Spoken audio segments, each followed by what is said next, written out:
it's Sherri from Quilting Life, and I'm here today with the December block of the month. This is the one everyone's been waiting for so they can finish their quilt.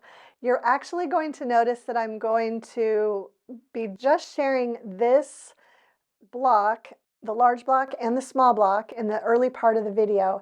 And then we're going to change because I'm actually filming this a little bit early, and that way I'll be able to finish my quilt and have it for you in today's video. So if you notice anything different, that's why. But we will have all of the information for you in today's video, the final block, the setting information, and some also details for the 2026 block of the month. So let's go ahead and get started. Okay, so let's begin and look at the December block. I love how this one turned out. If the block looks familiar, it's because I actually have a similar block. It is a different size, but the same block in my Harbor Row quilt. And I really wanted to bring that back in a larger size for this quilt, and love how it turned out. Went with a low volume, center, and 4 different fabrics. You actually use the easy corner triangle method to add these squares to the center square. And then these are 4 different flying geese. And it really helps if you kind of lay out all your pieces and take a picture with your phone so that you remember where everything goes. That's what I did. And the other thing I did to make it easier was I actually made these blocks identical to one another so that I could do a little bit more chain piecing and get it done. This is the layout that you'll see in the pattern for as to where the log cabin strips go. And I also did something, a lot of the blocks have just one color for the outer log cabin strips, but my very first block used different colors. And so I thought, since that's going to be up in the upper left-hand corner, and this will be down in the lower right-hand corner, I thought I would use 2 colors again. So I kind of mixed it up there. I think that will be a really fun look. So all of my blocks are now finished. I'm actually going to put it together, get it quilted, and the rest of this video, I'll be sharing everything in finished format. Okay, so now I'm back and the block is sewn into the quilt. We've got them all together now. I've got the whole quilt ready to share with you. I'm actually going to go back and just show you all the blocks month by month. So we've got December and November. We've got October.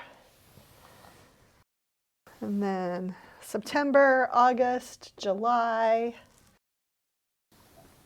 This is a big quilt. June, May, April. And we've got March, February, and January. So it's all sewn together. It's all in one piece. It is a large quilt, and just really, really had fun putting it together. I did do one thing different from the pattern, and I'm going to show you. I've got the assembly pattern ready for you to download along with the block pattern. So I already kind of showed you the block. Got that pattern, and then a separate file that you download. They're both on the blog today. Is the block of the month quilt assembly instructions. It is 5 pages of assembly, and it gives you all the information that you need for the quilt and for the table runner with the small blocks. Now, I haven't set my small blocks together yet. I'm actually still deciding. The table runner is super cute. It's got little sashing posts in between, and you're just using 1.5 inch background strips to put between the blocks. The runner, as shown, finishes up at 47.5 by 19.5, which is a really nice size. Another thing you could do is that with the runners, you could turn the directional blocks, like the tulip, the heart, the house, and I guess the basket, you could kind of turn them so that they face different ways. So if you were sitting on one side of the table, you would have some blocks facing you, and on the other side of the table you also would. You can put them together in any configuration that you like. But we do have the directions for assembling the large quilt and the table runner, and they go step by step. There are separate cutting instructions and finishing. I know some of you have been kind of following along as we went. I normally don't share any of those details early, but this year I did. So I know some of you might actually just be ready to add your final block. But all of the instructions for the sashing are here, and the pattern actually has you adding a 1.5 inch wide inner border and then a 4-inch wide outer border. After I got my quilt together, I just decided I just wanted to go with a white outer border. I think I'm going to do a scrappy binding and have all of the different colors kind of going along the edge of my quilt. So I did go ahead and just do a 5-inch tone on tone, and I actually even used the one from Delightfully Yours. I didn't even use the one that I had used with my sashing. I like this one for the outer border because it has a lot more flowers and kind of fills up the space more, and I just thought it would be super cute with this. So I cut 5-inch strips and I added those for my outer border, and then I think it's going to be really fun. I will pop up pictures of this after it's quilted. We'll have it quilted before this video airs, and you'll be able to see what it looks like with the colored border strips. But after you have the assembly for the quilt, we have also got assembly instructions for the table runner. So everything is there. Remember, you'll need to download this file separately from the block file, but there will be 2 separate buttons on my website for you to download those. I did want to also mention what I'm going to use for backing. And I actually have this ready to go. I'm going to take this to the quilter probably the day after I film this. This is the 108-inch wide backing from Delightfully Yours. And this actually comes with a white background, a red background, and a navy background. And I will put links in the description for this. It's still available, and I just think it's going to make a great backing because it actually has these 108-inch wide backs actually have a higher thread count than the regular quilting cotton, and so it's kind of got a silky feel, and it just makes your quilt extra soft to use these 108-inch wide backs. So I'm going to use this for my backing, and the collection, I used Raspberry Summer for my quilt, and this is Delightfully Yours, but they work really well together. And the fabrics with the red background and the navy background would also work really well if you used Raspberry Summer for your quilt. So that's what I'm going to use for my backing, and I'm going to go through my scrap bin and have a scrappy binding ready to go for when this gets back from the quilter.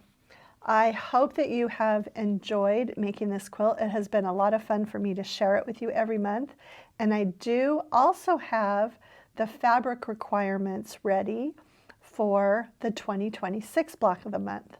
Now those are on a different page, but we will also have the link for you to go to that page in the description below, and you can download a little PDF with your fabric requirements and some basic information about that sew along. It is also a mystery, so I won't be sharing a picture of the quilt or any of the blocks, just the fabric requirements and some details about the sew along.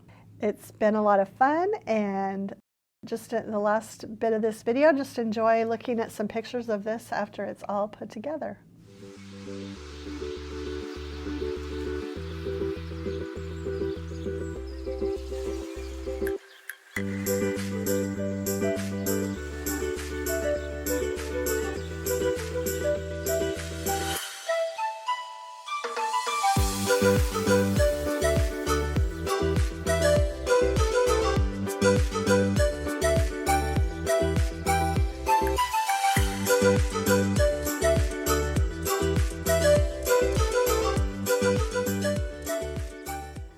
Okay, so that's it for the 2025 block of the month. I can't believe we're wrapping it up. This has been really, truly one of my favorite block of the month projects that I've done. I just have loved putting this one together, and I love log cabins, and it was fun coming up with 12 different, center units, and I guess if I had to pick a favorite, I probably would pick this little quarter Dresden. That was so much fun. But I hope you'll enjoy putting your quilt together and also making the table runner if you're doing that. Some of you I know are doing both. Just can't wait to see mine quilted, and of course you'll have already seen it quilted in this video, but really excited to get this to my quilter tomorrow. One more thing, I mentioned it earlier in the video, but be sure to look in the description below for the link to get the fabric requirements for the 2026 block of the month. It's going to be kind of the same routine as this year. First Monday of the month, we'll have a blog post and a video for you, and we really look forward to having you join us for that. If you enjoyed today's video, please hit the like button, subscribe to our channel if you haven't already, and thanks so much for stopping by.